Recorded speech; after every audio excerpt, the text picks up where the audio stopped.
Hello everyone, welcome to my channel. So today we'll discuss the chapter number 1, that is crop production and management.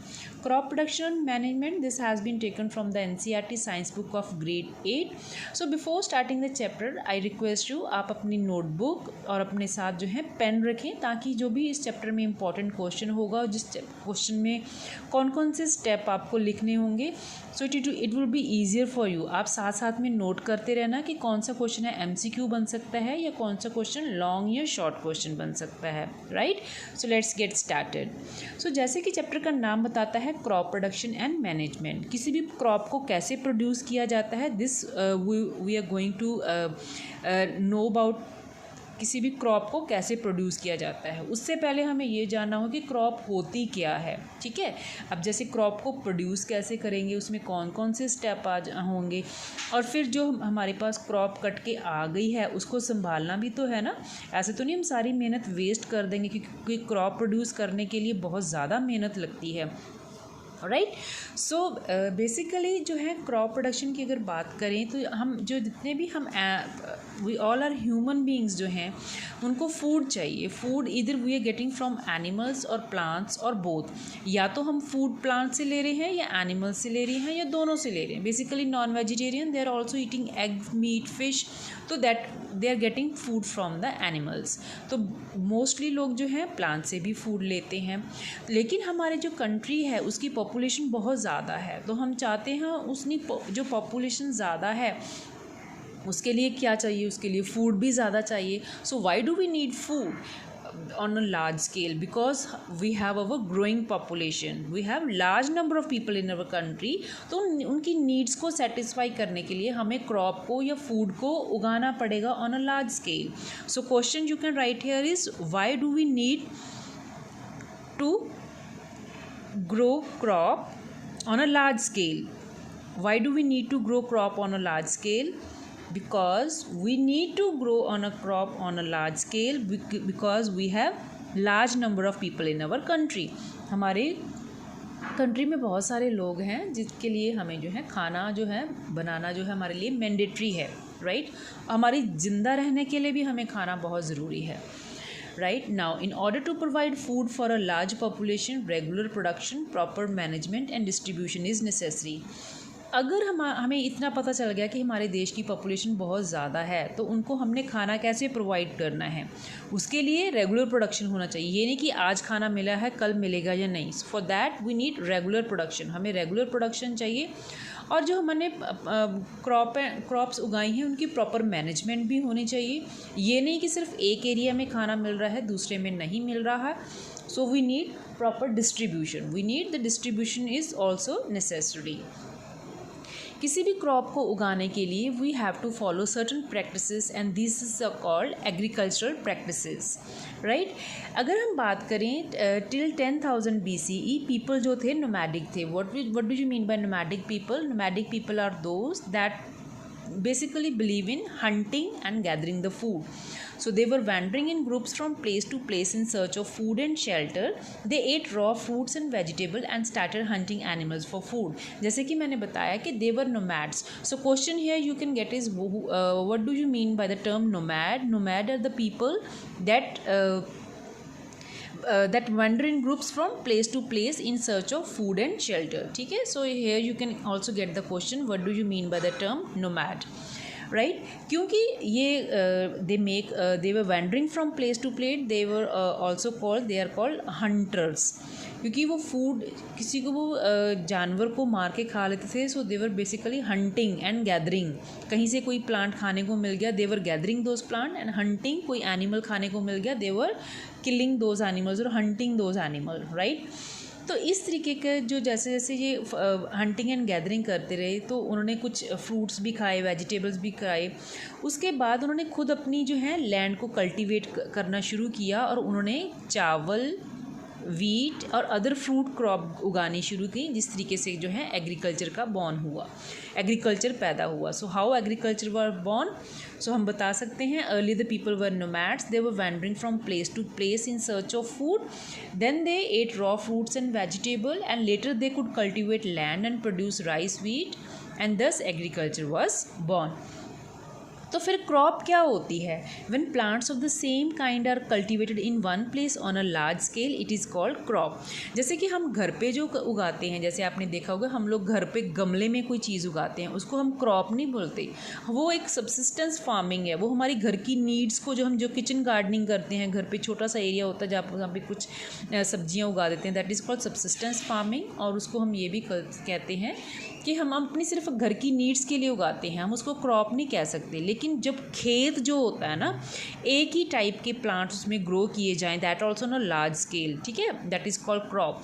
So question here you will get is what do you mean by the term crop?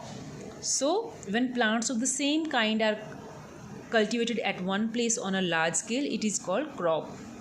Crop में आपको एक ही type के plant मिलेंगे। ये नहीं कि अगर राइस का खेत है तो उसमें आपको गेहूं भी मिलेगा, अगर राइस का खेत है तो वहाँ पे राइस के ही प्लांट मिलेंगे, अगर वीट का खेत है तो आपको उसको वहाँ पे वीट के प्लांट्स ही मिलेंगे, राइट। तो इस तरीके से क्रॉप्स जो हैं अलग अलग टाइप की हो सकती हैं, जैसे दालें होगी, जैसे कुछ सब्जियाँ होगी, फ्रूट होगी। तो इस तरीके से जो है हम सीज़न के अकॉर्डिंग जो है प्लांट्स जो क्रॉप्स हैं उनको क्लासीफाई कर सकते हैं। हम क्लासीफाई क्यों करेंगे? क्योंकि जो हमारा इंडिया है उसके अलग अलग टेम्परेचर है, हर जगह का अलग अलग ह्यूमिडिटी है, कभी कहीं जगह पे रेनफॉल होती है या नहीं। जैसे राजस्थान में बहुत कम रेनफॉल होता है, जैसे और नॉर्थ ईस्टर्न स्टेट्स हैं वहाँ पे रेनफॉल ज़्यादा होता है। तो इस तरीके से जो है हम क्रॉप्स को जो है क्लासीफाई कर सकते हैं। नाउ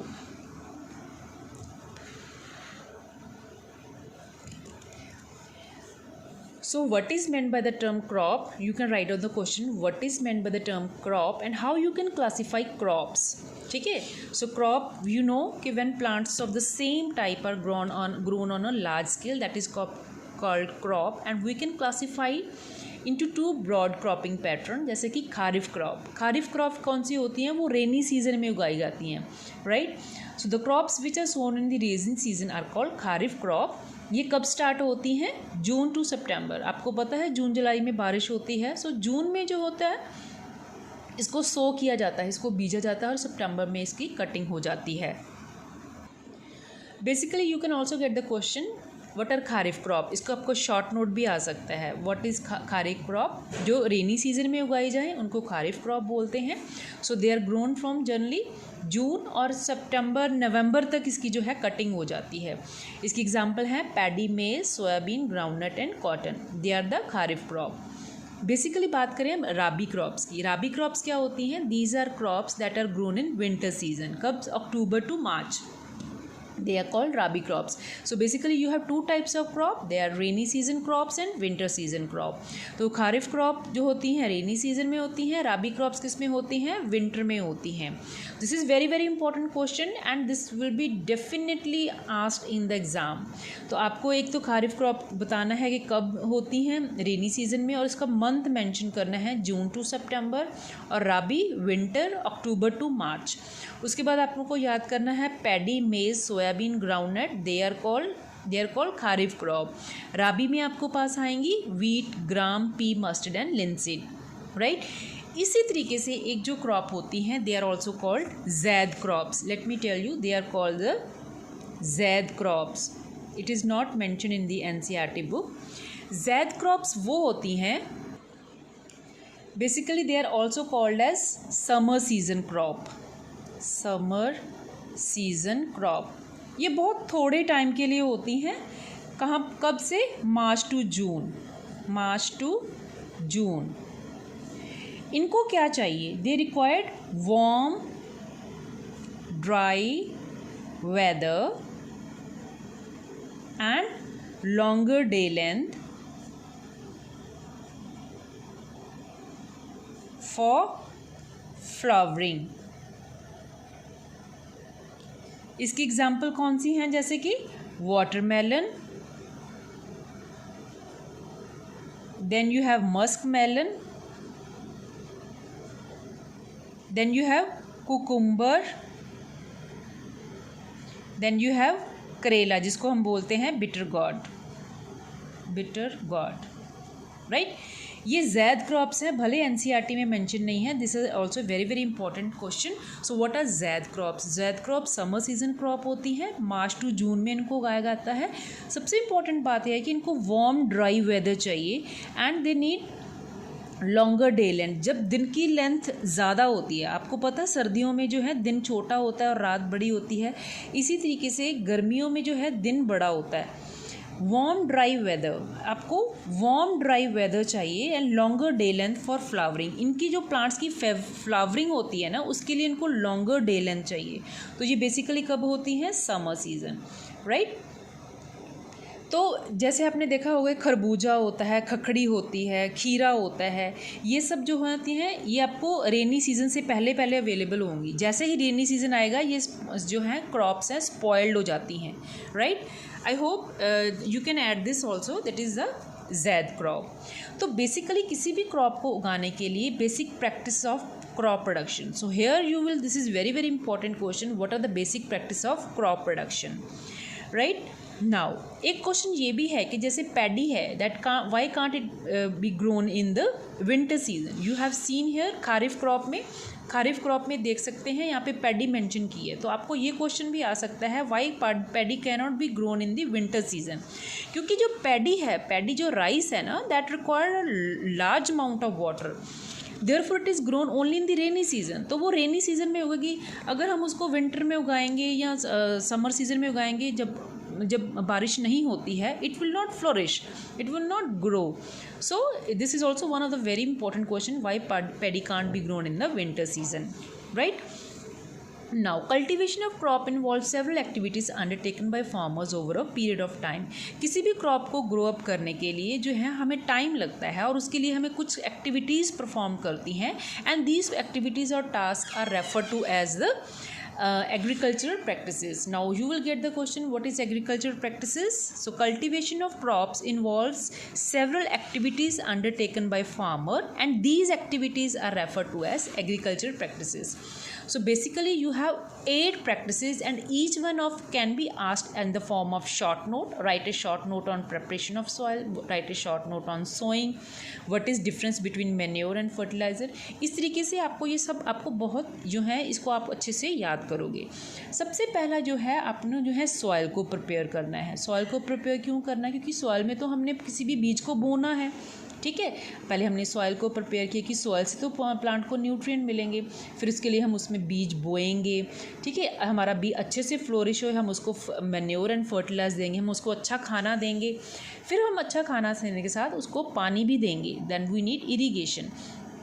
इरीगेशन करते करते हमें पता चलेगा जो हमने प्लांट्स उगाए थे उसके साथ कुछ अनवांटेड प्लांट भी हो गए हैं, उनको भी तो निकालना होगा. तो we have to protect them from weed. अब जो हमारी फसल कट गई है तो हमें उसकी हार्वेस्टिंग करनी होगी. हार्वेस्टिंग करने के बाद हम उसको क्रॉप को घर ले आएंगे तो हमें उसको स्टोर करना होगा. सो बेसिकली ये स्टेप है, that is called agriculture practices. And let's see how one by one will discuss and will get to know how this agriculture practices are performed. First is the preparation of soil. What is meant by preparation of the soil? Preparation of the soil का मतलब ये है कि हम सबसे पहले जो है soil को prepare करेंगे. ये हमारा first step है. क्यों? इसका मतलब ये है कि जो हमारे पास soil है ना, जैसे ये हमारे पास मिट्टी है, हम इसको जो है नीचे वाली मिट्टी को ऊपर लेके आएंगे. इस तरीके से जो है हम हमारे पास कुछ इंस्ट्रूमेंट जो होते हैं, जैसे खुरपी हो गया ना, तो इस तरीके से जो है जो किसान है मिट्टी को ऊपर नीचे करता है ताकि नीचे वाली मिट्टी है ऊपर आ जाए. ये क्यों करते हैं ये अभी आपको आगे बताती हूँ, right. Is to turn the soil and loosen it. हमारे पास जो सॉइल है हम चाहते हैं वो हमारी लूज़ हो जाए. इस तरीके से लूज़ क्यों हो जाएगी? क्योंकि अगर आपके पास हार्ड सॉइल है तो उसके बीच में रूट नहीं जाएगी. अगर आपकी सॉइल लूज़ है, इसमें बीच में स्पेस है, तो जो रूट है बहुत डीप तक चली जाएगी, right. Now this allows the root to penetrate deep into the soil. This allows the root to breathe easily even when they go deep into the soil. तो हमें जो लूजनिंग क्यों करती है, जब हमने सॉइल को लूज़ कर दिया, ये रूट को ब्रीथ करने क्यों देगी? क्योंकि जो लूजन सॉइल है help in the growth of earthworm and microbe. So earthworm is also called friend of farmer. So you can write here what is earthworm is a friend of farmer and microbes present in the soil. These organisms are friend of the farmer since they turn and loosen the soil and add humus to it.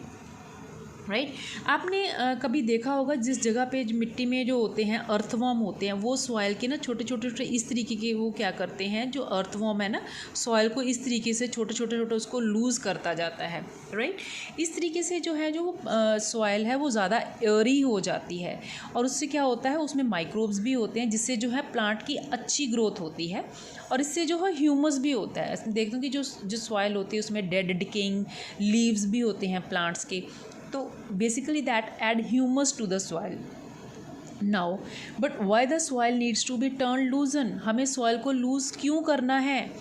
क्योंकि हमें पता है कि हम जब भी हम plant उगाएंगे हम ऊपर वाली जो ज़मीन होती है उसमें ही उगाते हैं, क्योंकि ये जो ये सिर्फ ये पर्टिकुलर लेयर ऑफ सॉइल है जिसमें जो है प्लांट को सीड को हम उगा सकते हैं। जो नीचे वाली सॉइल है that is rich in humus. Humus is basically dead और माइक्रो ऑर्गेनिजम्स हैं इसमें, डेड ऑर्गेनिजम्स हैं इसमें जो भी है डेड डिकेइंग लीव्स हैं इसमें, तो basically they are making the soil rich with manure.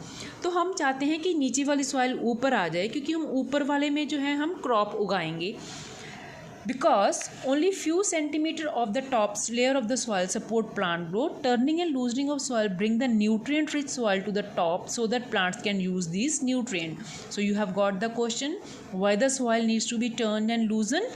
क्योंकि जो सिर्फ ऊपरी सतह है, सिर्फ कुछ सेंटीमीटर जो ऊपर वाले हैं वही जो है सपोर्ट करती है प्लांट ग्रोथ को। तो जब हम इसको टर्न करेंगे, लूज़ करेंगे, तो जो नीचे वाली न्यूट्रिएंट रिच सॉइल है वो ऊपर आ जाएगी, जिससे तरीके से जो है हमारे प्लांट की ग्रोथ अच्छी हो जाएगी। So turning and loosening of the soil is very important for cultivation of crops. So you can also get question, why turning and loosening of soil is very important for cultivation of crops? Because only few centimetre of the top layer of soil support plant growth. So turning and loosening of soil bring the nutrient rich soil to the top. जो नीचे वाली उपजाऊ जमीन है वो ऊपर आ जाएगी, इसलिए हमें turning and loosening is very important. तो टर्निंग एंड लूजनिंग को क्या बोलते हैं? Tilling and ploughing. So you can get the short note, what is tilling और व्हाट इज प्लोइंग। ये दोनों सेम टर्म है, सिनोनिमस है, they can be use interchangeably. तो टिलिंग और प्लोइंग हम सॉइल को लूजनिंग किस तरीके से करते हैं? With the help of plough. So you can see here, this is the प्लो। यहाँ पे आप देख सकते हैं इस तरीके से ये वुडन का बना होता है, ये इसको वुडन जो एक कह सकते हैं शाफ्ट होता है, यहाँ पे लिखा है ना प्लो shaft.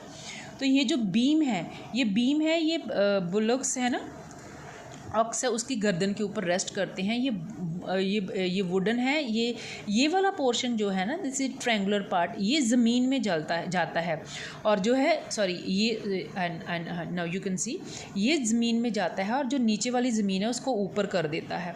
So this is very important part of the plough, this is called plough share, right. तो प्लो जो है वुड और आयरन का बना होता है, लेकिन आजकल जो है ये क्यों होता है, हम प्लोइंग क्यों कर रहे हैं? क्योंकि जो हमारी सॉइल है उसमें बड़े बड़े क्लम्प्स भी होते हैं, जिसको बोलते हैं क्रम्स। जब तक हम उन क्रम्स को ब्रेक नहीं करेंगे हमारा जो लेवल है एक जगह नहीं आएगा। तो हम क्या करेंगे, जब हमने ज़मीन को ऊपर नीचे कर लिया है, उसको लूज़ कर लिया है, we need to break the big crumbs, so we need the levelling. तो लेवलिंग एक वुडन होता है, जैसे आप इसको समझ सकते हो, ये वुडन है, तो वुडन को जो है दो जन पकड़ के इस तरीके से ऐसे करते हैं ताकि जो फील्ड का लेवल है एक हो जाए, ताकि पानी जब हम देंगे इस क्रॉप को वो वेस्ट ना हो, तो हमें सीड को सो करने में भी जो है हमारे सीड जो है एक ही लेवल पे ग्रो अप होएंगे, राइट। तो लेवलिंग किससे डलते हैं? With the help of leveller. So you can see basically ये जैसे पेन है ना, इसी तरीके का ये वुडन ट्रायंगुलर होता है, जिसको इस तरीके से जो है ज़मीन पे चलाया जाता है ताकि जो है हमारा सॉइल का लेवल जो है एक हो जाए, राइट। तो कई बार क्या करते हैं, जब हम लेवल कर लेते हैं ना सॉइल को, या जब हमने अभी सॉइल को लूज़ करना है तो हम उसमें मैन्योर भी डालते हैं। मैन्योर क्यों डालते हैं? क्योंकि वो करती है, वो सॉइल के साथ प्रॉपर मिक्सचर हो जाती है, और जो है सॉइल को जो है उसको एक न्यूट्रिएंट बन जाता है प्लांट के लिए। तो इसके लिए कुछ एग्रीकल्चर इम्प्लीमेंट्स चाहिए, कुछ इंस्ट्रूमेंट चाहिए, इसके ऊपर आपको शॉर्ट नोट आ सकता है। तो तो सॉइल को जब हमने इसमें कोई सीड उगाना है तो हम चाहते हैं कि जो सॉइल के क्लम्प्स हैं उनको तोड़ा जाए। उसके लिए हमारे पास वेरियस टूल हैं, दैट इज़ प्लो, हो एंड कल्टीवेटर। सो प्लो के बारे में मैंने आपको ऑलरेडी बता दिया है। अगर आपको शॉर्ट नोट में आता है तो सबसे पहले आपको ये बताना होगा किस लिए यूज़ किया जाता है। सबसे पहले टिलिंग, सॉइल को लूज़ करने के लिए यूज़ किया जाता है। अगर आपको फर्टिलाइज़र भी ऐड करनी है तो उसके थ्रू भी जो है हम इसको ऐड कर सकते हैं। और जब ये हमारा प्लो शेयर चलता है ना, जब जैसे आगे आगे ऐसे चलेगा तो जितने भी प्लांट्स हैं या अनवांटेड प्लांट हैं वो इसमें हुक होते जाएंगे, इसमें इकट्ठे होते जाएंगे, राइट। तो ये वीड्स की रिमूवल में भी जो है हमें हेल्प करता है। सो you can also gate short note, तो आप इसके बारे में बता सकते हैं। बेसिकली जो है प्रीवियस एरा में ये वुडन था, लेकिन आजकल किसके साथ रिप्लेस हो रहा है, it is replaced with by the iron. अब जो है, हो is a very important tool. इसको किसके लिए यूज़ किया जाता है, for moving the weed and for loosening the soil, right. तो ये जो है आप देख सकते हैं नेक्स्ट पेज पे डायग्राम। हाँ, बेसिकली ये जो बीम और रॉड है ये भी एनिमल्स के द्वारा खींचा जाता है। तो बेसिकली यहाँ पे जो बेंट प्लेट है, यहाँ पे जो है आपके वीड्स जो हैं आते जाते हैं, इसमें इकट्ठे होते जाते हैं। So basically you can also get question on what is हो, और आपको डायग्राम भी बनाना आना चाहिए। एंड एक जो होता है हमारा कल्टीवेटर, जैसे कि आप इस पिक्चर में देख सकते हैं।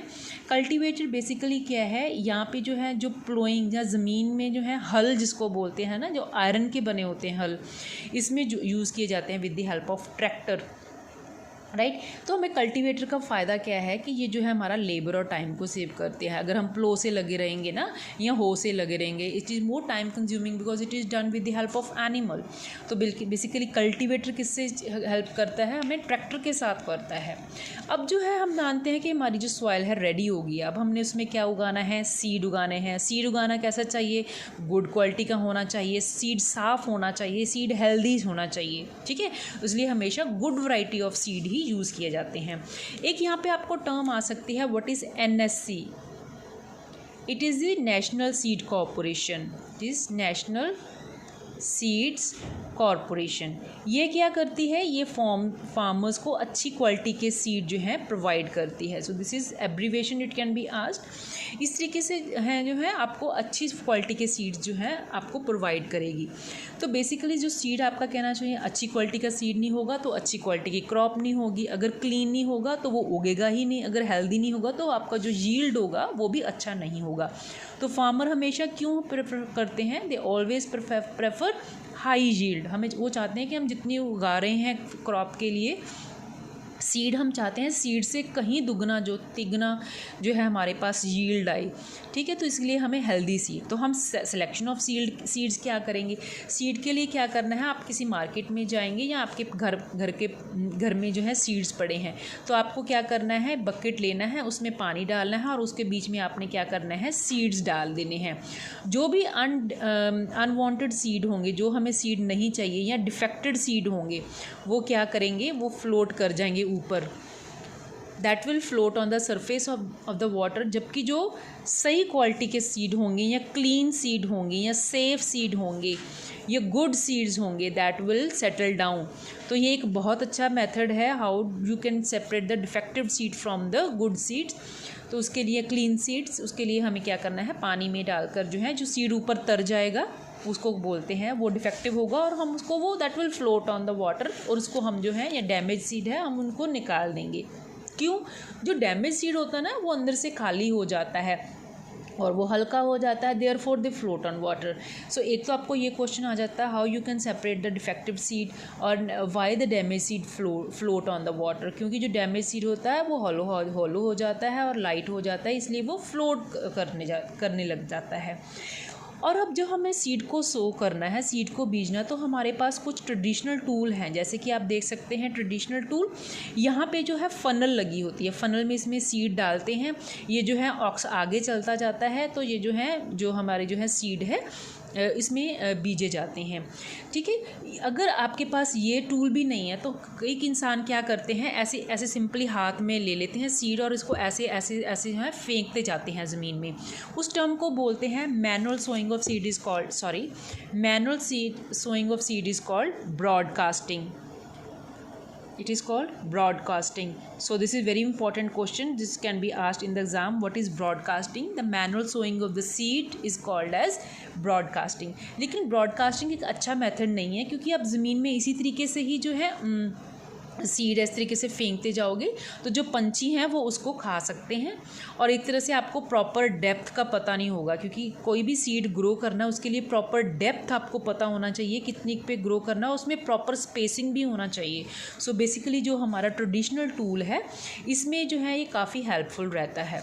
लेकिन अगर बात करें, जैसे कि आप देख सकते हैं इस पिक्चर में, सीड ड्रिल भी आजकल यूज़ किया जाता है. यहाँ पे सीड को डाला जाता है तो अलग अलग जगह से जो है सीड निकलेगा और प्रॉपर डेप्थ के ऊपर जो है सीड जो है उसको बोया जाएगा. This was done with the help of tractor. ये क्या करता है, ये यूनिफॉर्मली इक्वल डिस्टेंस और डेप्थ पे जो है सीड को सो करेगा. अगर हम नहीं सीड को प्रॉपर सो करेंगे तो they will be eaten by the birds. तो हम बोलते हैं ना, अब पछताए होत के, अब जब चिड़िया चुग गई खेत, तो जो भी पंछी आएंगे आपके प्लांट जो सीड्स हैं उठा के ले जाएंगे. और सीड ड्रिल जो है काफ़ी बेटर है. सीड ड्रिल बेटर इसलिए है क्योंकि आपका टाइम सेव करता है और लेबर भी आपकी जो है सेव करता है. इससे आप काम जो है जल्दी जल्दी जो है ग्रो अप होते हैं जल्दी और अच्छे एक बेटर तरीके से कर सकते हैं, राइट. तो हम चाहते हैं कि जो हमारा सीड है वो एक अप्रोप्रिएट डिस्टेंस के ऊपर हो, ओवर क्राउडिंग ना हो. इसी तरीके से अगर मैं ये बोलूँ, आपके पास एक पिज़्ज़ा है, उसको एक ही जन खाएगा तो that will be very happy. अगर मैं एक पिज़्ज़े को अब मैं बोलूँ कि 10 जाने खाओ तो वो बहुत डिफ़िकल्टी होगी. इसी तरीके से अगर जो है 2 सीड्स हैं इक्वल डिस्टेंस के ऊपर जो है प्रॉपर डिस्टेंस पे नहीं है, तो वो दोनों किसके लिए compete करेंगे? वो दोनों compete करेंगे एक दूसरे के साथ. उनको प्रॉपर सनलाइट भी चाहिए, उनको न्यूट्रिशन के लिए भी चाहिए, उनको वाटर भी चाहिए. तो वो दोनों एक दूसरे के साथ compete करेंगे तो उनकी दोनों की ग्रोथ अच्छी नहीं हो पाएगी, क्योंकि दोनों को ही न्यूट्रिशन प्रॉपर नहीं मिलेगा, right. So why it is important the seed to be grown at proper distance, or why we should avoid overcrowding of plants. ठीक है. Why the seed is necessary to be grown at proper distance? The question can be like this: because this allows the plant to get sufficient sunlight, nutrient and water from the soil. अगर हम नहीं करेंगे तो ये जो है आपस में जो है जो प्लांट्स एक दूसरे के साथ भिड़ेंगे. अब हमने मान लिया कि हमने सीड को ग्रो कर दिया है, लेकिन हम जानते हैं कि सीड को अच्छा ग्रो अप होने के लिए किससे न्यूट्रिशन आएगा? सॉइल से. हम सॉइल में कुछ तो डालेंगे ना, ताकि उसमें अच्छे से न्यूट्रिएंट आ जाएं, ताकि जो हमारा प्लांट है वो हेल्दी ग्रोथ है. उसके लिए हम कुछ सब्सटेंसेस ऐड करते हैं, manures and fertilizers, right. So what is question आपको ये आ सकता है, what is manure and what is fertilizer? So the substances which are added to the soil in the form of nutrients for the healthy growth of plant, they are called manure and fertilizers, right. तो क्या करते हैं कि जब कोई भी plant किसी soil में उगाया जाता है फॉर लॉन्गर रन, तो दे नीड उनको जो है न्यूट्रिएंट्स चाहिए होते हैं. ठीक है. अगर हम एक ही ज़मीन को काफ़ी देर तक यूज़ करते रहेंगे, या हम हमेशा जो हमारी ज़मीन है उसके ऊपर कोई ना कोई क्रॉप उगी ही हुई है, तो उसमें क्या होगा कि सॉइल के जो न्यूट्रिएंट्स हैं ना वो ख़त्म हो जाएंगे. ठीक है. सो क्या करता है, continuous cultivation of crops makes the soil poor in nutrient. Therefore farmer have to add manure to the field to replenish the soil with nutrient. क्योंकि हमने एक ही जो सॉइल है उसको बार बार उसके ऊपर कई तरीके की क्रॉप्स उगाते हैं, तो जो सॉइल है उसमें न्यूट्रिएंट्स की डेफिशिएंसी हो जाती है, और उसी डेफिशिएंसी को ओवरकम करने के लिए हम मैन्योर एंड फर्टिलाइजर करते हैं, and this process is called manuring. So question can be asked, what is manuring, right. Now अगर हम प्लांट की जो है सॉइल की मैन्योरिंग नहीं करेंगे, इस तरीके से जो हमारे जो प्लांट्स होंगे वो क्या होंगे, वो बहुत ही वीक होंगे. So question can be asked, what is manure and manuring. तो हमें सबसे पहले ये बताना पड़ेगा, what is manure is an organic substance obtain from the decomposition of plant और एनिमल वेस्ट. ये जो है प्लांट और एनिमल वेस्ट से ली जाती है, क्योंकि जब हम कॉन्टिन्यूस कल्टिवेशन ऑफ क्रॉप कर रहे हैं, सो इसलिए हमें जो है प्लांट्स के में जो है मैन्योर डालनी पड़ती है. ठीक है. So question can be asked here is, what is manure and why it is necessary and why it is done. ठीक है. नाउ अब हम देखेंगे कि मैन्योर तो हमें पता चल गया कि जो है हम घर पे बना सकते हैं या विदाउट दी हेल्प ऑफ किसी फैक्ट्री की। लेकिन कुछ चीज़ें जो है हमें सिंथेटिक भी लेनी पड़ती हैं, दे आर कॉल्ड फर्टिलाइज़र। लेकिन जो फर्टिलाइज़र होती हैं, जब मैन्योर है हमें उसमें नहीं पता कि उसमें कौन सा न्यूट्रिएंट ज़्यादा है। लेकिन अगर किसी सॉइल को या किसी क्रॉप को एक पर्टिकुलर न्यूट्रिएंट चाहिए तो हमें वो रिप्लेनिश करेगा with the help of fertiliser. उसमें क्या होता है, एक पर्टिकुलर न्यूट्रिएंट एडेड होता है, so which are rich in particular nutrient, जैसे कि यूरिया हो गया, अमोनियम सल्फेट हो गया, सुपर फॉस्फेट, पोटाश, NPK। यहाँ पे आपको क्वेश्चन जो है आ सकता है एब्रीवेशन फॉर्म में NPK। आपको ये पता होना चाहिए, N is for nitrogen, P is for phosphorus and K is for potassium. ठीक है, फर्टिलाइज़र आपको पता होना चाहिए कि ये केमिकल्स होते हैं that are rich in particular nutrient. इनको कहाँ पे बनाया जाता है, फैक्ट्रीज़ में बनाया जाता है। Some of the examples are urea, ammonium sulphate and super phosphate या NPK। ये फर्टिलाइजर्स बेटर होती हैं मैन्योर से, क्योंकि इससे जो है हमारी क्रॉप का यील्ड बेटर होता है। लेकिन इसका नुकसान भी ये है कि जैसे हम ज़्यादा फर्टिलाइज़र यूज़ करते हैं, जो सॉइल की फर्टिलिटी है वो कम हो जाती है। दूसरा, अगर जैसे हमने किसी सॉइल में जो है फर्टिलाइज़र डाले हुए हैं, ऊपर से बारिश आ गई, तो वो पानी किसी वाटर सोर्स में भी जा सकता है, जहाँ पे जाके वाटर पोल्यूशन कर सकता है, जिससे एक्वाटिक एनिमल्स को हार्म पहुँच सकता है। सो हमें सॉइल की फर्टिलिटी को मेंटेन करने के लिए हमें जो मैन्योर को ज़्यादा तरजीह देना चाहिए, ठीक। तो जहाँ हम क्या करें कि या तो हम सब्स्टिट्यूट करें फर्टिलाइज़र को विद दी ऑर्गेनिक मैन्योर, या हम क्या करें, फील्ड को थोड़ी देर के लिए अनकल्टिवेटेड रह जाएं या खाली छोड़ दें, इसको फैलो कर दें। This fallow in between two crops. जैसे अभी आपने एक क्रॉप उगाई है, जैसे आपने वीट उगाया है, तो थोड़ी देर के लिए 1 to 2 मंथ के लिए हम सॉइल को रेस्ट करने देंगे ताकि उसकी सॉइल की रिप्लेनिशमेंट हो सके। Then will go for the paddy. ठीक है, वीट के बाद पैडी उगाएंगे, तो हम चाहते हैं कि 1-2 महीने के लिए सॉइल को रेस्ट दी जाए, या हम इसमें मैन्योर ऐड करेंगे, राइट। तीसरा जो एक मेथड है that is called crop rotation. क्योंकि जो मैन्योर है ना, मैन्योर क्या करती है, इम्प्रूव सॉइल टेक्सचर से हमारी सॉइल का टेक्सचर भी अच्छा हो जाता है और सॉइल की वाटर रिटेनिंग कैपेसिटी भी बढ़ जाती है, और ये न्यूट्रिएंट्स भी रिप्लेनिश करता है। तो उसके लिए एक और मेथड भी है कि हम क्या कर सकते हैं। अभी हमने पढ़ा कि हम सॉइल की जो फर्टिलिटी हम उसको किस तरीके से रिप्लेनिश कर सकते हैं, by adding manure. Let me tell you, by adding manure, by letting the sand fallow, हम चाहते हैं हमारा सीड फैलो रहे। दूसरा है crop rotation. This is very very important short note question, what is meant by crop rotation. Crop rotation में क्या होता है, जैसे हमने यहाँ पे वीट उगाई आज, तो हमें उसके बाद पैडी उगानी है, तो हम क्या करेंगे, जो बीच के जो 1-2 महीने हैं ना, उसमें कोई नोड्यूल्स वाली क्रॉप उगा देंगे, नोड्यूल्स वाली क्रॉप। ठीक है, जैसे कि लेग्यूम्स, उसको लेग्यूमिनस क्रॉप्स भी बोलते हैं, लेग्यूमिनस क्रॉप्स। जो ये प्लांट्स होते हैं ना, जैसे पी हो गया, मटर हो गया, क्लोवर हो गया।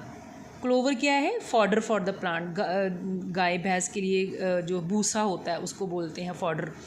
ठीक है, क्लोवर भी इस तरीके का प्लांट है। पी जो मटर हम खाते हैं ना, वो इसको बोलते हैं। जो क्या होते हैं, ये ऐसे प्लांट होते हैं जिनके जो रूट्स होते हैं उनमें ना नोड्यूल्स होते हैं, उनमें एक बैक्टीरिया रहता है जिसको हम बोलते हैं राइजोबियम। राइजोबियम बैक्टीरिया क्या करता है, जो भी एटमॉस्फेयर में नाइट्रोजन है उसको फिक्स करता है इस नोड्यूल्स में। तो ये नोड्यूल्स कहाँ पे पड़ी हैं, सॉइल के अंदर, तो सॉइल के अंदर वो नाइट्रोजन चली जाती है। This is how crop rotation help in the better growth of the plant, right. Now जो फार्मर्स हैं, इसी तरीके से जो क्रॉप रोटेशन है, ये कौन सा mineral help in the replenishment of the soil with the nitrogen. इससे नाइट्रोजन की कमी जो है सॉइल की पूरी हो जाती है। लेकिन यही तरीका जो है फार्मर्स को एनकरेज किया जाता है कि आप भी इस तरीके को अपनाएं। क्यों जो है ये लेग्यूमिनस प्लांट क्यों ग्रो करते हैं, क्योंकि वहाँ पे मैंने आपको बताया राइजोबियम बैक्टीरिया होता है। कहाँ पे होता है, वो रूट्स में होता है लेग्यूमिनस प्लांट के, और ये जो है फिक्स करते हैं नाइट्रोजन को। अगला जो आपको क्वेश्चन है वो आ सकता है, what is the difference between fertiliser and manure. जैसे कि मैंने बताया कि फर्टिलाइज़र क्या है, ये जो है मैन मेड इनऑर्गेनिक सॉल्ट है, जबकि मैन्योर क्या है, ये नेचुरल सब्सटेंस है जिसमें कि कैटल का जो डंग हो सकता है, प्लांट रेजिड्यू, लीव्स जो होती हैं, पील ऑफ वेजिटेबल, वो इसमें आ सकता है। फर्टिलाइज़र को हम फैक्ट्री में प्रिपेयर करते हैं, मैन्योर को फील्ड में ग्रो अप कर सकते हैं। फर्टिलाइज़र कोई भी ह्यूमस नहीं प्रोवाइड करता। What is humus? Humus is dead decaying organism जो सॉइल में होते हैं, जबकि मैन्योर है वो प्रोवाइड करता है लॉट ऑफ ह्यूमस। ह्यूमस क्या करता है? सॉइल की टेक्सचर को भी अच्छा करता है, सॉइल की वाटर रिटेनिंग कैपेसिटी को भी बढ़ाता है। जो फर्टिलाइजर्स होते हैं किसी पर्टिकुलर मिनरल में जो है रिच होती हैं, जैसे कि नाइट्रोजन, फॉस्फोरस एंड पोटाशियम, जबकि वो न्यूट्रिएंट में रिच तो होती हैं, लेकिन मैन्योर जो होती है फर्टिलाइज़र के कंपैरेटिवली कम रिच होती है, राइट। और ये किसी पर्टिकुलर मिनरल के लिए नहीं होती है, ये जनरल वे में हम इसको यूज़ कर सकते हैं। लेकिन भले फर्टिलाइज़र्स जो होती हैं बेटर हैं, लेकिन फिर भी हम ये मानते हैं कि जो है आर्टिफिशियल चीज़ आर्टिफिशियली होती है, इसके लिए कुछ एडवांटेजेस होती हैं मैन्योर की। तो मैन्योर की एडवांटेजेस ये हैं कि you can also get question what are the advantages of manure. एक तो एक पानी की सॉइल में जो है पानी को होल्ड करके रखती है। मैन्योर क्या करती है? सॉइल को पोरस कर देती है, जिससे जो है गैस की एक्सचेंज उसमें अच्छी हो जाती है। और ऊपर से जब ये सॉइल पोरस होगी, एयरी होगी, तो जहाँ पे नंबर ऑफ़ फ्रेंडली बैक्टीरिया या माइक्रोब ज़्यादा होंगे, तो ये करती है improve the texture of the soil. So here you can get the question. अभी जो आपने मैन्योर डाला, मैन्योर से क्या हुआ? मैन्योर से उसकी वाटर होल्डिंग कैपेसिटी अच्छी हुई, उसका टेक्सचर अच्छा हो गया, उसमें नंबर ऑफ़ फ्रेंडली माइक्रोब्स थे वो अच्छे हो गए, वो ग्रो अप हो गए, तो सॉइल भी ज़्यादा पोरस होगी, जिसमें जो है एक्सचेंज ऑफ गैसेस अच्छी होनी शुरू हो गई। अब हमने प्लांट को फर्टिलाइज़र या मैन्योर दोनों कुछ दे दिए, अब बारी किसकी आती है? प्लांट को, इस जो है सीड को हमने क्या करना है? इरीगेट करना है, उसको पानी देना है। अगर हम सीड को पानी नहीं देंगे तो वो जर्मिनेट नहीं होगा। जैसे कि हम लिविंग सब बीइंग को पानी चाहिए, क्यों? For proper growth and development. इसी तरीके के जो है प्लांट्स की रूट हैं, उनको भी जो है पानी चाहिए, क्योंकि प्लांट का नियरली 90% है वो कंटेंट वाटर से ही बना होता है। अगर हम प्लांट को पानी नहीं देंगे तो उसमें जर्मिनेशन नहीं हो पाएगी। As you read in class 6, तो आपको seed germination, you read about seed germination. Seed germination के लिए बहुत इंपॉर्टेंट होता है कि जो सीड है उसको प्रॉपर मॉइस्चर मिले, उसको प्रॉपर सनलाइट मिले। इसलिए जो है हम सीड को प्रॉपर डेप्थ के ऊपर जो है सो करते हैं। अगर हम ज़्यादा बहुत गहरा डिप कर देंगे तो यहाँ पे इसको सनलाइट नहीं मिलेगी, तो ये सीड कभी भी ग्रो अप नहीं करेगा। इसको प्रॉपर मॉइस्चर नहीं मिलेगा, सो ये सीड कभी भी ग्रो अप नहीं करेगा, राइट। क्योंकि जो होता है सिर्फ जो टॉप लेयर होती है that is only suitable for the growth of the plant. नीचे वाली सॉइल में इतना कोई ज़्यादा ह्यूमस नहीं होता, इसलिए ज़्यादा डीप भी अगर आप प्लांट को सीड को सो कर दोगे तो वो कभी भी ग्रो अप नहीं हो पाएगा। तो हमें पता है सीड जर्मिनेशन के लिए हमें मॉइस्चर चाहिए, सनलाइट चाहिए और उसको एयर भी चाहिए। अगर ये सब इसको तीनों चीज़ें नहीं मिलेंगी तो आपका सीड जो है कभी भी जर्मिनेट नहीं करेगा। नाउ हम ये भी चाहते हैं कि जो हमारी सॉइल है उसका मॉइस्चर बना रहे, क्योंकि वो बहुत ज़रूरी है किसी भी हेल्दी क्रॉप के लिए। तो हमें बहुत ज़रूरी होगा कि हम उसको वाटर को, फील्ड को हम रेगुलरली पानी देती जाएं। सो उसके लिए हमें क्या करना पड़ेगा? We have to irrigate. So what is meant by the term irrigation? What are the methods of the irrigation और what are the sources of the irrigation? This is very very important question. Now the supply of water to crop at regular interval is called irrigation. So you will get the question what is meant by the term irrigation. जो हमें जो है seed है, जो field है, हम उसको regular interval पे उसको जो है पानी देना है। अगर हम नहीं देंगे तो हमारी क्रॉप ड्राई हो जाएगी। लेकिन ये रेगुलर इंटरवल ये भी ना हो कि आप फील्ड को पानी बहुत ज़्यादा दे दें। अगर सीड को जो पानी एक्सेस में दे देंगे तो हम उसको प्रोसेस को बोलते हैं वाटर लॉगिंग। वाटर लॉगिंग से क्या होता है? जो हमारी सॉइल है इसके बीच में जो है पानी भर जाएगा, इससे जो सारे पोर्स हैं दैट विल बी क्लॉग्ड। सो उसमें क्या हो जाएगा? एयर एक्सचेंज नहीं हो पाएगा and growth of the plant will stop. जब एयर एक्सचेंज ही नहीं होगा तो उस रूट को या प्लांट को पानी क्या मिलेगा? So the growth of the plant will stop. अगर हम पानी एक्सेस में दे देंगे, that is called water logging.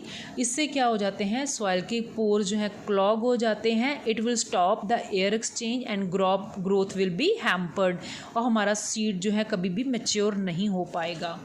अब हम बात करते हैं कि जो समर सीज़न है वहाँ पे हमें पानी ज़्यादा देना होगा। क्यों? क्योंकि वहाँ पे इंक्रीज रेट ऑफ एवेपोरेशन हो जाता है फ्रॉम द सॉइल।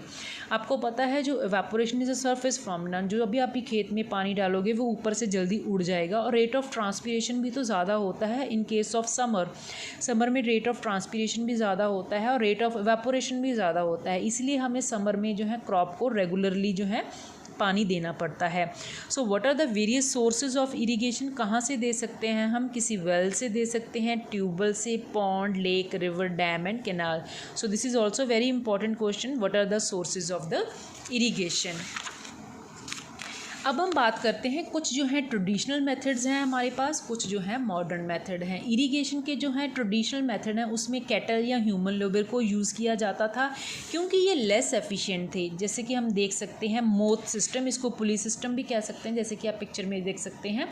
यहाँ से जो पुली चलती है, ये जो एक घड़ा सा होता है, इसको जो है फार्मर जब ऊपर आ जाता है, यहाँ से पुली चलती है तो जब ऊपर आता है तो किसान इसको घड़े को पकड़ के इस तरीके से पानी इसमें से उल्टा देता है। यहाँ से जो है काफ़ी सारी क्यारियाँ बनी होती हैं जिसके थ्रू ये पानी जो है फील्ड को जा जाता है। लेकिन एक फार्मर की भी कैपेसिटी है, वो भी थक जाएगा, वो ज़्यादा देर तक इसको नहीं कर पाता। दूसरी तरफ देखें कि चेन पंप है, यहाँ पे से चेन चलती है जो आपका पानी है इस तरीके से को फील्ड को अनइवन वे में फील्ड में जाता है। This is called chain pump. The other is called the dhekli system. Dhekli system में भी आप देख सकते हैं यहाँ पे एक स्टोन होता है जिससे जो है नीचे करते हैं तो नीचे जो बकेट है उससे पानी ऊपर आ जाता है। तो फिर यहाँ पे किसान की बहुत ज़्यादा लेबर लगती है।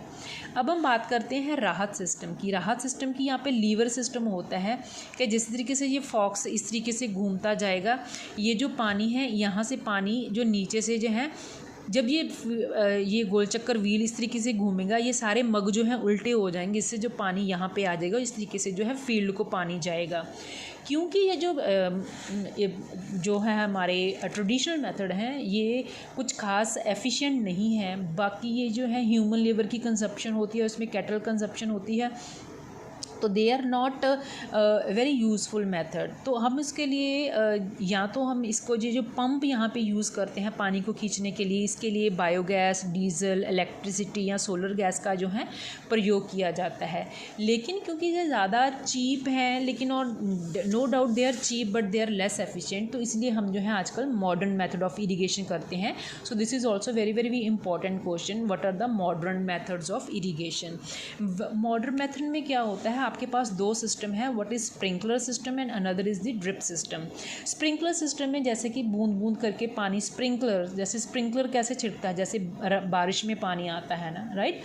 स्प्रिंकलर सिस्टम क्या होता है कि अनइवन लैंड के लिए होता है where water sufficient water is not available. जैसे कि हमारी आपकी ज़मीन ऊबड़ खाबड़ है लेकिन आपको पानी देना है, सपोजली नीचे वाले प्लांट्स को तो मिल जाएगा, लेकिन जो ऊपर वाले प्लांट हैं, जैसे आपकी ज़मीन ऊबड़ खाबड़ है, नीचे वाला प्लांट है उसको तो पानी मिल जाएगा, लेकिन जो ऊपर वाला प्लांट है उसको पानी नहीं मिलेगा, उसका पानी नीचे चला जाएगा, तो ये वाला प्लांट तो ग्रो अप नहीं कर पाएगा। सो जहाँ पे जो अनइवन लैंड होती है वहाँ पे क्या करते हैं, एक स्प्रिंकलर सिस्टम होता है। As you can see in the diagram, sprinkler system में इस तरीके का गोल विसल सी लगी होती है, वो इस तरीके से घूमती है और ऐसे लगता है कि जो पानी है जो एक बरसात की तरह सबके ऊपर जो है इवनली जो है स्प्रिंकल होता है, राइट। इस तरीके से होता है जैसे कि क्रॉप के ऊपर रेनिंग होती है, राइट। यहाँ से पंप से पानी निकाला जाता है, आप देख सकते हैं अलग अलग जगह पे जो है पाइप लगी हुई है और ये स्प्रिंकलर घूमता है और जो है उसको पानी खेत को देता रहता है। ये स्प्रिंकलर कहाँ पे यूज़फुल होता है, फॉर द लॉन्स, काफ़ी plantation and several other crops. So this is very very important question, can be asked in the exam, what is sprinkler system. दूसरा है हमारा ड्रिप सिस्टम। ड्रिप सिस्टम में क्या होता है, आप देख सकते हैं यहाँ से जो पानी जाता है, हर प्लांट की छोटी छोटी यहाँ पे एक नोज़ल जो है, एक नोज़ल गैप रखा जाता है जहाँ पे ये प्लांट जो सिर्फ इसकी रूट को ही प्लांट को जो है पानी देगा। This is called drip system. So water falls drop by drop directly near the root ये कहाँ पे टेक्निक यूज़ की जाती है? ये फ्रूट प्लांट्स गार्डन्स और ट्रीज़ के लिए। इसमें जो बहुत अच्छी बात है कि ये पानी वेस्ट नहीं हो रहा। जैसे कि हम ट्रेडिशनल मेथड में देख रहे थे, यहाँ से पानी लॉन्ग डिस्टेंस चल के जा रहा है, काफ़ी जो है पानी आपका वेस्ट भी हो जाएगा। लेकिन ये जो ड्रिप सिस्टम है या हमारे मॉडर्न सिस्टम है, यहाँ पे पानी की वेस्टेज बिल्कुल भी नहीं होती। और दूसरी बात ये है कि यहाँ ये वाला जो हमारा ड्रिप सिस्टम है वो वहाँ एरिया में बहुत ज़्यादा इंपॉर्टेंट है जहाँ पे availability of water is poor. So in which area you will prefer the modern method of irrigation, and which it is the drip system that will used in the area where water availability is very less। और जहाँ पे uneven land है वहाँ पे हम क्या करेंगे? Sprinkler system लेंगे। I hope things are clear to you. अब हमने देखा कि जब हमने प्लांट जो हमारा उगना शुरू हो गया, प्लांट के साथ जो है कुछ अनवांटेड प्लांट भी तो आगे जो हमें नहीं चाहिए। So what are those unwanted plant? They are called weeds. So here the very important question, what are weeds? So these are the undesirable plants that may grow naturally along with the crop. हमने इनके बीज तो नहीं बोए थे, लेकिन ये अपने आप ही उग गए ना। मान मैं तेरा मेहमान। लेकिन हम जो ये अनडिजायरेबल प्लांट है इनको निकालना पड़ेगा, क्योंकि ये प्लांट के साथ स्ट्रगल करेगा कि मुझे भी खाना चाहिए, मुझे भी सनलाइट चाहिए, मुझे भी न्यूट्रिएंट चाहिए, लेकिन जो हमारी असली क्रॉप है उसको खाना नहीं मिलेगा। So we have to remove this undesirable plants. So these are called weeds. और इस प्रोसेस को that is the removal of weed is called weeding. ये वीडिंग क्यों नेसेसरी है? क्योंकि ये मैंने आपको बताया ये प्लांट के साथ compete करेगा, उसके लिए वाटर के लिए, न्यूट्रिएंट के लिए, स्पेस के लिए, सनलाइट के लिए। तो इस तरीके से जो है प्लांट की ग्रोथ हैम्पर हो जाएगी। दूसरी बात ये है कि ये जो हम वीड है ना, जब हम प्लांट की जब हमारी क्रॉप बन जाएगी, कट जाएगी, तो हो सकता है ये वीड हानिकारक भी हों, पॉइजनस भी हों। तो ये जो है अगर क्रॉप के बीच में आ जाते हैं तो जो अगर हम इसको खा लेंगे तो they could be poisonous for animals and human being. This is very very important question. तो फिर हम कैसे करेंगे, इस वीड्स को कैसे निकालेंगे? जैसे मैंने आपको बताया था, जैसे टिलिंग, जैसे हमने प्लोइंग की थी तो उसमें भी जो प्लोशियर था, यहाँ पे इस तरीके से प्लोशियर था ना, इसकी सहायता से, टिलिंग की सहायता से भी जो है हम वीड्स को निकाल सकते हैं। दूसरा है हमारा जो before sowing of the crops help in uprooting and killing of the weed. Tilling जो है भी वीड्स को निकालने में काफ़ी हेल्पफुल होती है। लेकिन ये हमें वीड्स को कौन सा इंपॉर्टेंट टाइम है, कब हमको वीड निकालने चाहिए? ये हमें वेजिटेटिव स्टेट में निकालने चाहिए। वेजिटेटिव स्टेट का मतलब जब उसके ऊपर फ्लावर्स नहीं आए हैं, इसके सीड नहीं बने हैं। अगर हम प्लांट सपोजली हमारा वीट के लिए हम लेट हो गए हैं, तो जो वीट है इसके ऊपर फ्लावर आएगा, फ्लावर से इसकी एक वीट दूसरे फ्लावर के साथ रिप्रोड्यूस करेगा, तो ये वीट बहुत ज़्यादा बढ़ जाएगा। हम चाहते हैं इस वीड के ऊपर जब फ्लावर नहीं आया तभी हम इसको काट दें। सो this is very very important question कि वीडीसाइड को हमें कब लगाना चाहिए या वीड को हमें कब निकालना चाहिए। The best time for the removal of weed is before they produce flowers and seed. एक तो क्या कर सकते हैं, हम अपने हाथ से जो है वीड्स को निकाल सकते हैं, जो कि अपने हाथ से इस तरीके से खींच के निकाल सकते हैं, या हमें सीड ड्रिल से भी यूज़ कर सकते हैं, या हम खुरपी भी यूज़ कर सकते हैं। खुरपी जो एक होता है इस तरीके का ट्रायंगुलर सा होता है इंस्ट्रूमेंट, और इसके ऊपर इस तरीके का जो वुडन जो होता है, तो वुड से इसको ये हैंडल से पकड़ते हैं और ये ज़मीन के अंदर जाता है, जिससे जो है हम वीड्स को निकाल सकते हैं। अगर आपके पास मैनुअल प्रोसेस नहीं है, ये तो हमने मैनुअल थे, लेकिन क्या होते हैं कुछ केमिकल्स भी होते हैं, they are called weedicides. So question you will get is what are weeds, how you will clear them, what are the weedicides? So weedicides को दो मेथड हैं क्लियर करने के। वन इज़ मैनुअल, जैसे कि with the help of khurpi, with the help of seed drill और with the help of tilling, right. दूसरा method है हमारा केमिकल मेथड का। उसके लिए हम क्या करते हैं, कुछ केमिकल्स होते हैं जिनको पानी में डाइल्यूट किया जाता है ताकि जो वीड्स को किल कर सकें। लेकिन ये जो वीडीसाइड्स होते हैं ना, ये क्रॉप को डैमेज नहीं कर सकते हैं। The one example is 2,4-D, this is the example of weedicide.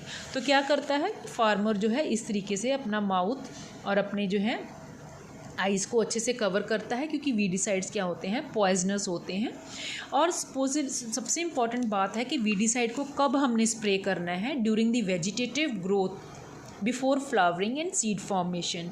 तो स्प्रेइंग जब हम वीडिसाइड को करते हैं, it could affect the health of the farmer, so they have to take proper measurement कि अपने हाथ जब वीडिसाइड अप्लाई किया है तो अच्छे से घर पे आके हाथ अच्छे से धोए, अच्छे से नहाए और जो है अपनी प्रॉपर प्रोटेक्शन लेके जो है वीडिसाइड की अप्लाई करें। अब हमारे पास जो है हमारी फसल पक गई है तो हमने क्या करना है, अब इसकी हार्वेस्टिंग करनी है। हार्वेस्टिंग का मतलब क्या है, the cutting of crop after it is mature is called harvesting. हम इमेच्योर प्लांट को थोड़ी ना काटेंगे, इमेच्योर क्रॉप को थोड़ी ना काटेंगे, तो हम जब हमारी फसल मैच्योर होगी तब हम उसको काटेंगे, दैट इज़ कॉल्ड हार्वेस्टिंग। तो हार्वेस्टिंग के लिए हमें क्या चाहिए होती है, सिक्कल। जैसे कि आप देख सकते हैं इस सिक्कल की सहायता से जो है हम प्लांट को जो है हमारी क्रॉप को काटते हैं, या जो है हम मशीन से भी काट सकते हैं। जिसकी आप देख सकते हैं दिस इज़ कॉल्ड कंबाइन। जो सीड होता है उसको जो है उसके छिलके से उतारना होता है, सीड को हम छिलके से सेपरेट करते हैं, this process is called threshing. Right, ये किसी मशीन की सहायता से भी हो सकता है, जैसे कि आपने देखा कंबाइन की सहायता से। फिर कुछ इंसान क्या करते हैं, अगर हाथ की सहायता से करना हो तो वो they process the with the help of winnowing. अब हमने छिलके को यहाँ पे तो सेपरेट कर लिया with the help of combine. अगर आपका सीड जो है छिलके से सेपरेट नहीं हुआ, we can also do with the help of wind. Wind में क्या होता है कि इधर से आपकी विंड आएगी और जो है क्रॉप को हम धीरे धीरे ऐसे तरीके से छानेंगे तो छिलका है जो दूर चला जाएगा और क्रॉप जो है जो आपके ग्रेन्स हैं वो पास में गिर जाएंगे। So this process is called winnowing. लेकिन क्योंकि किसान ने बहुत मेहनत की है, वो अब इसको आराम रखना चाहता है, इस तरीके से कुछ इंडिया में जो है हमारे फेस्टिवल्स भी मनाए जाते हैं, जैसे कि पोंगल, बैसाखी, होली, दिवाली, निबानिया एंड बिहू। बिहू असम में मनाया जाता है, बैसाखी पंजाब और हरियाणा में मनाया जाता है, राइट। पोंगल साउथ में मनाया जाता है। अब हमारी क्रॉप आ गई है तो हमने क्या करना है, क्रॉप को स्टोर करना है। अगर हम स्टोर नहीं करेंगे तो हमारी जो ग्रेन है वो ख़राब हो जाएंगे, हमें उसको लॉन्ग टाइम के लिए स्टोर करना है। अगर हमें लॉन्ग टाइम के लिए उनको स्टोर करना है तो हमें क्या चाहिए, ये उनको जो हमें पानी से बचा के रखना चाहिए, इंसेक्ट ना खा जाए, कोई चूहा ना खा जाए, कोई इसको माइक्रो ऑर्गेनिज्म ना लग जाए। अगर हमने इस क्रॉप को अच्छे से नहीं सुखाया और हमने गीली क्रॉप को ही काट कर जो है किसी चीज़ में डाल दिया तो क्या हो जाएगा, उसके ऊपर जो है बहुत जल्दी माइक्रो ऑर्गेनिज्म अटैक कर जाएंगे, राइट। क्योंकि माइक्रो ऑर्गेनिज्म तो कोई भी वार्म चीज़ हो, कोई भी मॉइस्ट चीज़ हो, वहाँ पे बहुत जल्दी आता है, right. So what would happen if freshly harvested grains are stored without drying, तो क्या हो जाएगा, दे मे गेट स्पॉइल्ड और attacked by organisms making them unfit for use और फॉर जर्मिनेशन। ये जो क्रॉप है ये हमारी अगली उगाने के लिए सीड भी तो है, हम चाहते हैं इसी से तो हमारा सीड बनेगा। तो हम चाहते हैं ये प्रॉपर जर्मिनेट नहीं हो पाएगी अगर जो है आपकी क्रॉप जो है अच्छे से स्टोर करने से पहले आपने अच्छे से क्रॉप को ड्राई नहीं किया। सो मेक श्योर जो ग्रेन है उसको अच्छे से ड्राई किया हो, they should be free from the moisture, ताकि उसमें कोई पेस्ट, कोई बैक्टीरिया या फंजाई ना लग सके। अगर हम क्या करते हैं, इसी तरीके क्रॉप को स्टोर करने के लिए क्या यूज़ किया जाता है, ड्राई नीम्स लीव्स यूज़ किए जाते हैं, राइट। लेकिन जो फार्मर होते हैं उनको छोटे स्केल के ऊपर जैसे आप देख सकते हैं, you can see this Ghani bags, जिसको बोरी बोलते हैं ना, बोरियों में प्लांट को जो है सीड्स हैं जो हमारी क्रॉप है उनको स्टोर किया जाता है, या कुछ मेटालिक बिन्स होते हैं जैसे कि आप देख सकते हैं। लेकिन बहुत लार्ज स्केल पे सिलोज बनती हैं। सिलोज क्या होती हैं, बहुत बड़ी स्टोरेज ऑफ ग्रेन के लिए ये जो है आप देख सकते हैं बहुत बड़े बड़े कैबिन्स होते हैं जहाँ पर जो है स्टोर किया जाता है, ताकि इनको पेस्ट से बचाया जाए, रैट से, इंसेक्ट से। तो क्या करते हैं, सीड जो होता है, जो हमारी क्रॉप जो हमारे पास ग्रेन है, उनको केमिकल ट्रीटमेंट भी की जाती है ताकि उनको कोई पेस्ट या माइक्रो ऑर्गेनिज्म इफेक्ट ना कर सके। तो हम उसको किससे ट्रीट करते हैं, with the help of pesticide. यहाँ तक तो हमने पढ़ा कि जो हमारा फूड था that we were getting but discussing about food from the plants. अब हम बात करेंगे फूड फ्रॉम द एनिमल, क्योंकि जो कुछ लोग कोस्टल एरिया में रहते हैं वो किसको कंज्यूम करते हैं, फ़िश को कंज्यूम करते हैं। So we, as I told you in the beginning of the chapter, some of the food needs are satisfied with the help of plants and some from the animals. जो coastal area पे रहते हैं वो fish ज़्यादा खाते हैं तो उनके लिए जो है एनिमल्स को ज़्यादा स्केल पे ग्रो अप करना चाहिए, जो लोग नॉन वेजिटेरियन खाते हैं। सो कुछ लोग जो है एनिमल्स को अपने घरों पे या फार्म हाउस में भी ग्रो करते हैं, और इस एनिमल्स को भी जो है रखना आसान बात नहीं होती। उनको प्रॉपर फूड, शेल्टर, उनकी प्रॉपर केयर करनी पड़ती है कि ताकि उनको कोई बीमारी ना लग जाए। जब हम इस एनिमल्स को लार्ज स्केल पे रखते हैं तो that is called animal husbandry. तो एक बहुत इंपॉर्टेंट बात लिखी है कि जो फ़िश है that is good for health, उससे हमें क्या मिलता है, it is a rich source of vitamin D and we also get cod liver oil from the fish. I hope things are clear to you. If you have any doubt, you can write me in the comment section. Thank you so much for watching.